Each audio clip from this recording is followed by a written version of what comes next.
जैसा कि मैंने बोला है, आज की अपनी इस क्लास का सबसे बेहतरीन क्वेश्चन यही है।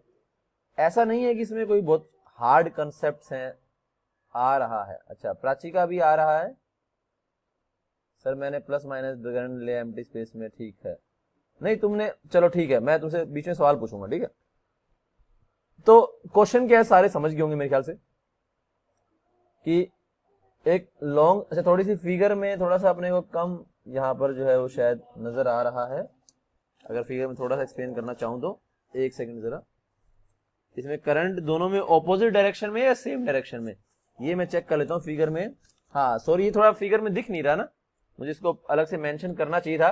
पता नहीं तुम लोगों ने आंसर ठीक कैसे निकाला है, लेकिन ये जो डायरेक्शन है ये डॉट है। कौन सी डायरेक्शन है? ये जो डायरेक्शन है ये डॉट है, और ये जो डायरेक्शन है ये क्रॉस है। तो पहली बात तो ये होगी क्वेश्चन में, अच्छा क्वेश्चन में मेंशन किया हो उसने, चलो फिर तो अच्छी बात है। तो क्वेश्चन फिर समझ गए हो, मैं इसको रीड आउट नहीं कर रहा हूँ, एक्सप्लेन कर देता हूँ। इसमें करंट डेंसिटी इसकी और इसकी सेम है, इसमें करंट बाहर है, इसमें करंट अंदर है, ठीक है।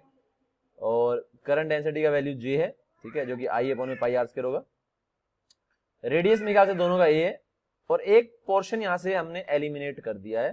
तो हमें बताना है कि बीच में जो मैग्नेटिक फील्ड है उसका जो वैल्यू है वो क्या रहेगा, क्या वो यूनिफॉर्म होगा या नॉन यूनिफॉर्म होगा। तो इस क्वेश्चन को इस क्वेश्चन को देखते ही सबसे पहले मुझे जो चीज स्ट्राइक की, मुझे ये वाली चीज स्ट्राइक की कि भाई हम जो है वो इलेक्ट्रोस्टैट्स में करते हैं, है ना। इलेक्ट्रोस्टैट्स में हम ये वाला क्वेश्चन करते हैं, याद होगा तुम्हें। तो मेरे को क्वेश्चन करने दो यार। तो इलेक्ट्रोस्टैट्स में हम ये वाला क्वेश्चन करते हैं ना, इस तरह से। तो हम क्या बोलते हैं, एक हमने कैविटी बना ली, मैंने शायद कशिश को आज कल में ही बताया ये वाला क्वेश्चन, कि अगर मुझे ये इन दोनों के सेंटर के बीच का जो वेक्टर है वो ए ले लेते हैं हम, और कोई भी हमें यहाँ पे हमने पॉइंट ले लिया पी, इसको ले लिया मैंने P1। तुम खुद आखिर में बताना किसने बच्चे ने सही में निकाला था या ऐसे ही अपना तुक्का चल रहा था। इससे मैंने डिस्टेंस मान लिया R1, और इससे मैंने डिस्टेंस ये मान लिया है इसका R2, और ये यहां से यहाँ A हो गया, ठीक है, ये A हो गया।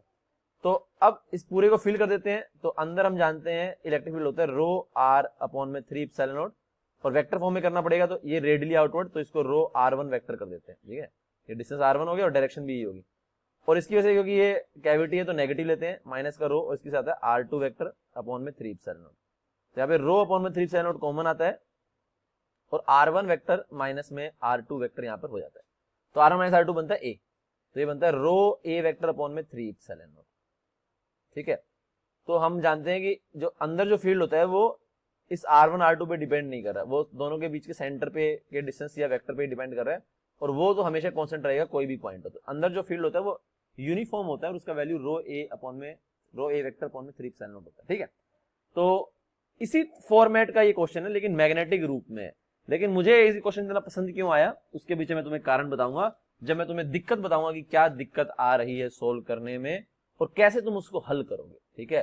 तो देखो जरा, अब मैं इसको इरेज करके इस वाले क्वेश्चन की ओर बढ़ता हूं। तो ये मैंने इसका हल्का सा बैकग्राउंड मैंने एस्टेब्लिश कर दिया इस क्वेश्चन का, और अब हम जो है वो इस क्वेश्चन के स्पेसिफिकली हम जो है इसके ऊपर बढ़ते हैं, ठीक है। और तुमसे पूछूंगा कि तुम कैसे उस दिक्कत को सोल्व करोगे। सी गलत है, नहीं सी ऑप्शन करेक्ट है, लेकिन आ रहा है कि नहीं आ रहा ये मैं तुमसे जानना चाहूंगा। और तुम बताना मुझे सॉल्यूशन के आखिर में, क्या तुमने वैसे सही तरह से निकाला है या अपना कोई और जुगाड़ तो नहीं लगाया तुम लोगों ने, ठीक है। वो मैं तुमसे पूछूंगा। देखो जरा, अब जाहिर सी बात है दोनों को हम फिल कर देंगे तो कोई दिक्कत नहीं है। मैं इसको भी पूरा फिल करके मान सकता हूं, क्योंकि करंट यहां से हमने जो है वो डॉट फिल हो जाएगा, और यहां से करंट जो है वो क्रॉस फिल हो जाएगा। तो डॉट क्रॉस दोनों अगर फिल हो जाएंगे तो यहां से टेक्निकली कैविटी बन जाएगी। तो दोनों को मैं पूरा पूरा मान सकता हूं, ठीक है। पॉइंट हम कहीं बीच में लेंगे, जाहिर सी बात है। एक सर्कल मैंने ये ले लिया, एक सर्कल मैंने ये ले लिया, ठीक है। तो पॉइंट मैंने कहीं यहां पर ये ले लिया, लेट से ये वाला पॉइंट हो गया, ठीक है। तो यहां से अगर हम देखेंगे तो ये ऐसे हो गया, और करंट इसमें डॉट है, तो इसमें ऐसा मैग्नेटिक फील्ड बनेगा, ठीक है।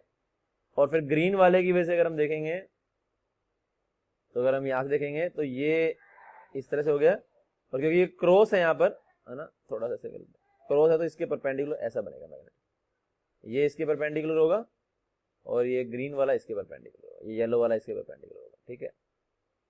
अब देखो समस्या क्या आएगी बच्चों, हम जानते हैं अंदर मैग्नेटिक फील्ड कितना होता है, तो आसानी से निकाल पाएंगे हम। बी इंटू में 2 pi R mu naught J into में पाई स्मॉल आर स्केयर, उसमें कोई दिक्कत नहीं है, आर से आर कट जाएगा, एक पाई से पाई कट जाएगा, तो बी का वैल्यू आ जाएगा mu naught J are upon में 2। इसमें तो अपने को कोई खास दिक्कत नहीं है, शायद इसी कारण तुम लोगों ने आंसर कर दिया। अच्छा तुम आखिर में ईमानदारी से खुद बताना कि तुमने वही किया है जो करना चाहिए था, कि ऐसे ऐसे करके तुमने कोई तुक्का तो नहीं मार दिया कहीं कुछ, ठीक है, वो तुम बताना। अब ये मेरा हो गया सिर्फ मैग्नीट्यूड वाइज, जैसे होता है ना रो आर अपॉन 3 एप्सिलॉन नॉट हो गया मैग्नीट्यूड वाइज, लेकिन वेक्टर वाइज क्या होता है, इसको वेक्टर लगाते हैं। अब इसका डायरेक्शन तो ये होगा, अब है ना, इसका डायरेक्शन तो ये होगा। कई लोगों ने क्या कर दिया होगा, इस डायरेक्शन को ही इन्होंने R1 मान लिया होगा, मे बी ऐसे कर सकते, तो तुमने बोल दिया होगा यही R1 वेक्टर हो गया। ये R1 वेक्टर कैसे हो गया भाई, R1 वेक्टर तो इलेक्ट्रिक फील्ड के लिए हो सकता है, क्योंकि इलेक्ट्रिक फील्ड का डायरेक्शन ये होगा। मैग्नेटिक फील्ड के लिए R1 वेक्टर लिख रहे हो तुम, टेक्निकली गलत लिख रहे हो, है ना, गलत लिख रहे हो कि नहीं लिख रहे हो, R1 वेक्टर इसके लिए लिख रहे हो तो गलत लिख रहे हो तुम, ठीक है। तो यहां पर हम ये वाली डायरेक्शन इस तरह से रिप्रेजेंट नहीं कर पाएंगे, क्योंकि ये डायरेक्शन तो ये वाली होगी, है ना, इसको मैंने R1 बोला है। तो अब हम फर्स्ट यहाँ पर रहे हैं, मैग्नीट्यूड तो हमें ऐसे R1 के फॉर्म में लिखना है, लेकिन डायरेक्शन हमारी ये वाली रिप्रेजेंट करनी है। तो कैसे रिप्रेजेंट करें, ये हमें थोड़ा सा समझ में यहाँ पर नहीं आ रहा कि डायरेक्शन कैसे रिप्रेजेंट हो R के फॉर्म में, क्योंकि ये अपना दिमाग चल रहा है वहां से पिछले क्वेश्चन की हैबिट से कि अगर ये R1 है और ये R2 है, और अगर मैं इनको वेक्टर फॉर्म में समहाउ यूज कर पाऊं तो मैं ए वेक्टर से कैसे ना कैसे करके कनेक्ट करके आंसर निकाल सकता हूं, ठीक है। ये अपनी बुद्धि में आ रहा है। थीटा ले लेंगे, थीटा लोगे तो चलो, थीटा तुमने मान लिया, तुम प्राची कह रही है थीटा ले लूंगी, थीटा लेकर कैसे काम करोगे फिर, ये तुमने थीटा ले लिया यहाँ पर, ठीक है sir. J cross R cap लिख दिया मैंने, ये बिल्कुल सही जो है वो तरीका है, विपिन ने जो बोला है वो बिल्कुल ठीक है। जे क्रॉस आर लिखोगे तो उससे काम चल जाएगा। अगर थीटा लोगे तो फंस जाओगे, थीटा लेकर कैसे काम करोगे, क्योंकि थीटा लोगे तो तुम कंपोनेंट ले सकते हो, कंपोनेंट से नेट मैग्नेटिक फील्ड आएगा, और वो फिर इस वेक्टर सम को तुम यूज नहीं कर पाओगे, ठीक है। और अच्छा अगर क्वेश्चन होता है ये, अगर यहाँ पर इन्होंने जे ना दे करके आंसर आई के फॉर्म में होता है, क्योंकि जे से हल्का सा हिंट यहाँ पर फिर भी अपने को मिल जाता है, ठीक है। तो आई से तुम जो है उसको जे में कन्वर्ट करते तो और भी बेहतरीन क्वेश्चन बन सकता था, ठीक है, मतलब थोड़ा ज्यादा दिमाग लगाने वाला था। अभी तो जे दे रखा है, तो जे अपन जानते हैं वेक्टर क्वांटिटी होती है, तो अपने को हल्का सा हिंट मिल रहा है कि मैं कहीं क्रॉस प्रोडक्ट में भी लगा सकता हूं।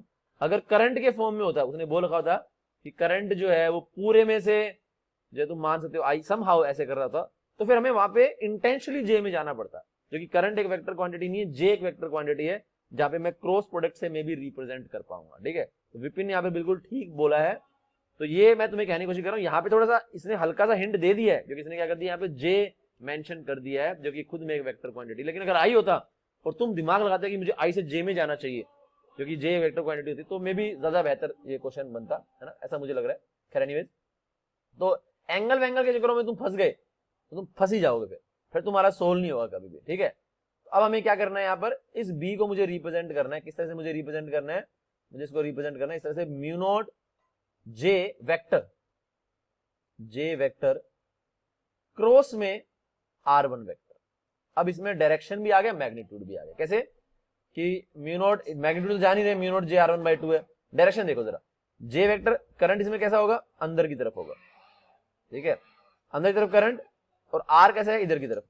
तो अंदर की तरफ करंट ऐसा हो गया और आर कैसा हो गया, ऐसा, ठीक है। तो अगर तुम देखोगे यहाँ पे, ठीक है ना, इसमें करंट अंदर की तरफ है ना, हाँ, तो मैंने थोड़ा डायरेक्शन उल्टा ले लिया, ठीक है। मैं उल्टा कर लूँ डायरेक्शन से तो कोई फर्क नहीं पड़ता, इसकी डॉट की क्रॉस कर दूं, क्रॉस की डॉट कर दूं ना, क्योंकि मैंने जो लिया वो ऐसे ले लिया। अगर हम देखेंगे यहाँ पर, अच्छा ये डॉट ही है ना, हाँ, तो डॉट की ऐसा होगा डायरेक्शन, ठीक है, हमने डायरेक्शन ठीक लिया मेरे ख्याल से। बाहर है सर, हाँ, तो डॉट बाहर है तो ऐसा हो गया, ठीक है, सॉरी मैंने गलत लिया। तो डॉट ऐसा हो गया बाहर, और ये हमारा R1 हो गया ऐसे, तो डायरेक्शन यही आ रहा है जो इसका आ रहा है, ठीक है। तो ये यहाँ पर बिल्कुल वेक्टर के वाइज ये करेक्ट यहाँ पर रिप्रेजेंट हो गया। इसका ये आ गया, दूसरे का कितना आएगा, फिर दूसरे का आएगा प्लस में बी नेट की अगर बात करेंगे तो म्यू नॉट जे वेक्टर दोनों का सेम ही है, क्रॉस में R2 अपॉन में 2, ठीक है, ये हम यहाँ पर लिख सकते हैं, ठीक है। तो ये हमारा जो है ये बी नेट यहाँ पर निकल करके आ जाएगा, है ना, ये हमने ठीक लिखा है यहाँ पर, म्यू नॉट जे कैप क्रॉस में R2/2 हो गया, ठीक है। कोई गड़बड़ तो नहीं इसमें माइनस माइनस की, हाँ सही है, ठीक है, समझ गया। तो बी का वैल्यू कितना आ जाएगा यहाँ पर, ठीक है, डायरेक्शन ठीक है ये वाली भी, तो जे यहाँ पर अंदर की तरफ है और आर ऐसा, तो बिल्कुल ठीक है, दोनों डायरेक्शन अपनी बिल्कुल ठीक है। तो म्यू नॉट बाय 2 यहां पर हमारा बाहर आ गया है, और जे वेक्टर भी बाहर आ गया है, कॉमन ले सकते हैं ना वेक्टर को, तो क्रॉस में क्या बन गया यहाँ पर r1 वेक्टर प्लस में r2 वेक्टर। ठीक है, तो इसको अगर हम देखें तो हमने r1 वेक्टर बोला है, इसको हम देखें तो r2 वेक्टर बोला है। तो मैं लिख सकता हूँ r1 वेक्टर, यहाँ पर हम लिख सकते हैं r1 वेक्टर, और इधर की तरफ हो गया है ना a वेक्टर, ऐसे लिख लेते हैं इसको, चलो a वेक्टर है ना इधर की तरफ प्लस में r2 vector is equal to r1 vector. तो a वेक्टर का वैल्यू यहाँ पर कितना आ गया, r1 वेक्टर माइनस में r2 वेक्टर आ गया। ठीक है सर, दूसरे में j माइनस का लेंगे, हाँ ये वही मैं कह रहा हूँ, हमने कुछ ना कुछ साइन में यहाँ पर गड़बड़ कर दिए।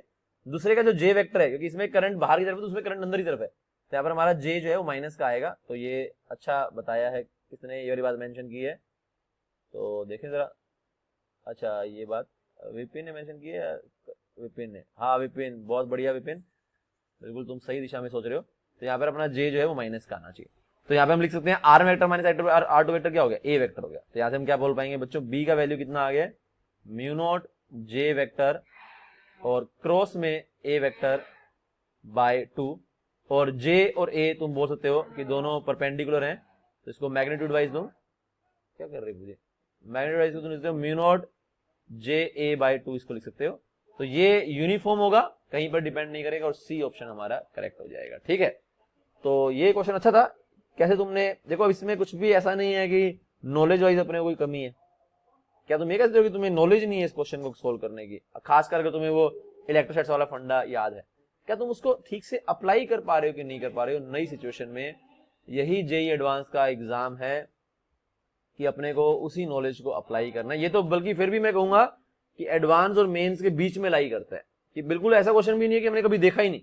एडवांस में तो ऐसा आता है कि बिल्कुल हमने देखा ही नहीं होता कभी, है ना, मोस्टली, और ऐसा हमने देखा है, लेकिन फिर भी हमें कुछ नई चीज जरूर इसके अंदर लगानी थी। क्या हमने उतना दिमाग लगाया है कि नहीं लगाया, वो एक अपने आप में अलग बात है। ठीक है लुढ़क गया ये गुन्नू। ठीक है चलो, तो थीटा लेते तो भी सेम ही आएगा ना सर। थीटा लेके कैसे सोल्व करोगी, मुझे समझ में नहीं आया। थीटा लेके, जैसे तुम थीटा लेके कंपोनेंट ले रही हो, फिर अगर तुमने थीटा लिया तो तुमने कंपोनेंट लिया, कैसे तुम उस थीटा, क्योंकि तुम थीटा ले रही हो ना, तो जहां तक मैं देख पा रहा हूं तुम मे भी इस कंपोनेंट को कैंसिल आउट करने की कोशिश करोगे, इसको वेक्टर लिए कैसे करके ऐड करने, मतलब तुम वेक्टर से दूर जा रही हो थीटा में। अगर तुम जा रही हो तो क्या तुम बताओ कि तुम कैसे कह रही हो, क्योंकि मुझे तो ये लग रहा है थीटा लेकर के हम थोड़ा वेक्टर से दूर चले जाएंगे, क्योंकि हम वेक्टर से ही हमें इसको ए की तरफ लेकर के जाना है। आर एंड ए थीटा लेते और कॉम्पोनेंट्स को कैंसिल कर देते, नहीं तो नहीं। अब तुम कंपोनेंट को कैंसिल कर रही हो, इसका मतलब तुम क्या मान रही हो, दोनों से तुम सेम डिस्टेंस में मान रही हो, तभी कंपोनेंट कैंसिल होने की पॉसिबिलिटी आएगी। नहीं समझी नहीं तुम प्राची, अगर मैं ठीक से समझ पा रहा हूं तो तुम दोनों से सेम डिस्टेंस पे ले रही हो, फिर आर अगर ले रही हो तो नहीं, अच्छा आर सेम डिस्टेंस पे नहीं ले रही हो तो अच्छा, उसके बावजूद भी तुम कह रही हो कि कंपोनेंट लेंगे तो दो कंपोनेंट कैंसिल होकर के ऐसा बन सकता है। अच्छा ठीक है, मे बी पॉसिबल है। ठीक है, तो कंपोनेंट फिर तुमने कैसे लिए, जैसे थीटा तुमने लिया तो ये r1 यहाँ पर डिफाइन करोगी, थीटा के टर्म में तुम r1 अपॉन में ये लिख पाओगी। पता नहीं तुम कैसे मैनेज कर पाओगी कैलकुलेशन को, मुझे तो थोड़ा समझ में नहीं आ रहा कैलकुलेशन ऐसे मैनेज हो पाएगा नहीं हो पाएगा, क्योंकि अगर हमारा ऐसा आ गया है, इसका फील्ड ऐसा फील्ड आ गया है, तो तुमने ये थीटा डिफाइन किया, ये थीटा डिफाइन किया तुमने प्राची, थीटा ये वाला डिफाइन कर रही हो ऐसे, और फिर cos थीटा क्या लिखोगी, अगर ये यहाँ से ऐसे बना रहा है, परपेंडिकुलर हो गया है, तो ये यहां से बनाएगा ऐसे, क्योंकि एक पॉइंट पर ना के परपेंडिकुलर, तो एस डिस्टेंस से सेम ही होगी, क्योंकि एक पॉइंट पर ना के साइन वाला कैंसिल होगा। अच्छा मुझे तो अब समझ में नहीं आ रहा। अच्छा तुम ये तो नहीं कह रही ना कि अगर ये थीटा है तो ये भी थीटा होगा, ऐसा हमने नहीं किया, तो साइन थीटा यानी ये वाला कैंसिल होगा। तुमने ये किया है, इसमें दोनों थीटा सेम तो नहीं लिए, तो कैंसिल कैसे कर पा रही हो, मतलब मेरा तो दिमाग पहुंच नहीं पा रहा वहां तक जहां तक तुम अगर ठीक सोच रही हो तो, क्योंकि मुझे लग रहा है थीटा दोनों अलग अलग होंगे, तो कैसे अपने को मालूम पड़ेगा कि कैंसिल आउट हो जाएगा। या तुम थीटा की वैल्यूज पुट कर रही हो, जो भी साइन थीटा कोस थीटा आ रहा है वहां से कैंसिल आउट हो रहे हैं, ऐसा कह रही हो तुम। तुमने थीटा पर थीटा 2 का वैल्यू पुट किया, साइन थीटा कोस थीटा, और वहां से वो अपने आप कैंसिल आउट होता हुआ आ रहा है। अच्छा मे भी भाई आ भी सकता है, मैं बिल्कुल डिनाई नहीं कर रहा हूँ, क्योंकि जाहिर सी बात है गलत तो नहीं है, लेकिन मुझे वो प्रोसेस बड़ा लेंदी लग रहा है, मुझे नहीं लगता कि मैं सोल्व कर सकता हूँ उस प्रोसेस से। तुम्हारा अगर आ रहा है प्राची तो ठीक है, वेल एंड गुड, तुमने ये भी देख लिया। साइन कॉम्पोनेंट्स को तुम देख रहे हो तो इक्वल आएंगे, चलो ठीक है, फिर अगर इतना तुम उसमें गई और आ रहा है तो मैं मान लेता हूँ, ठीक है। बट मेरे ख्याल से ये शॉर्ट मेथड हो गया, ज़्यादा बेहतर हो गया, ठीक है। तो मेरा तो उसमें हिम्मत ही नहीं बन रहा था कि मैं थीटा अलग अलग लेकर के इसको वेक्टरली सोल्व, क्योंकि मेरा दिमाग बार बार वेक्टर की तरफ ही घूम रहा था। मेरा दिमाग पूरा इस पे, अरे चुप हो जाए यार मेरा दिमाग पूरा इस पे फोकस था कैसे मैं इसको वेक्टर में इसको जो है वो कन्वर्ट करूं R1 R2 में। तो जैसे ही अपन कर पाए तो इसमें अपने को यही सॉल्यूशन जो है बेस्ट लगा। अब उस वाले में जाओगी तो मैं तो बिल्कुल उसमें जा नहीं पाऊंगा। हो सकता है कि जो कैलकुलेशन में सोच रहा हूँ उतना डिफिकल्ट बने, उतना डिफिकल्ट ना बन रहा हूँ मैं भी, ठीक है। बट चलो ये इसका सॉल्यूशन हो गया है। तो